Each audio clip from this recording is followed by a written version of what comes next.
So how many times have you heard the phrase, practice makes perfect?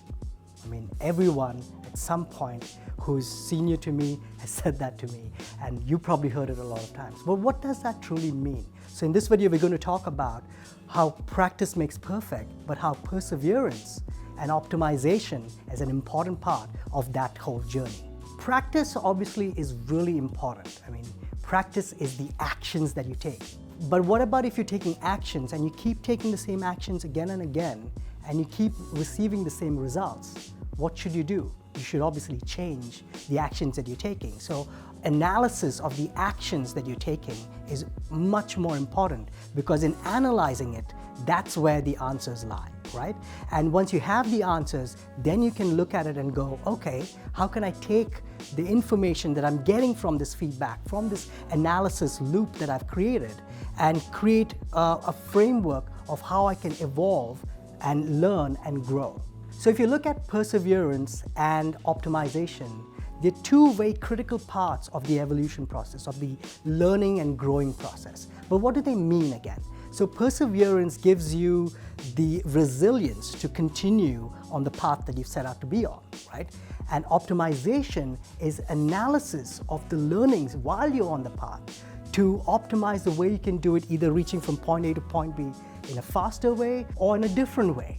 So having both of these, perseverance and optimization, in the forefront of your mind while you're taking actions on your journey, while you're practicing whatever you are trying to practice and move towards, is a very important and key part of this kind of thinking and critical thinking process.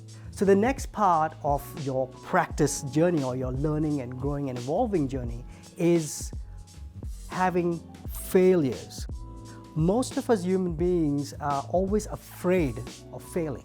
I mean, in school, in our society, we have these kind of norms that set us up to believe that failure is a bad thing.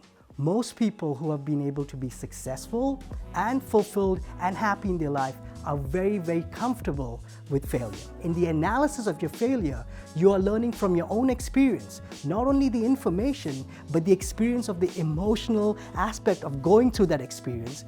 And then through that, if you step out of the emotional context, you're now able to look at the feedback and the information and analyze, what did I learn from this? Because failure is just a stepping stone to the better version of you.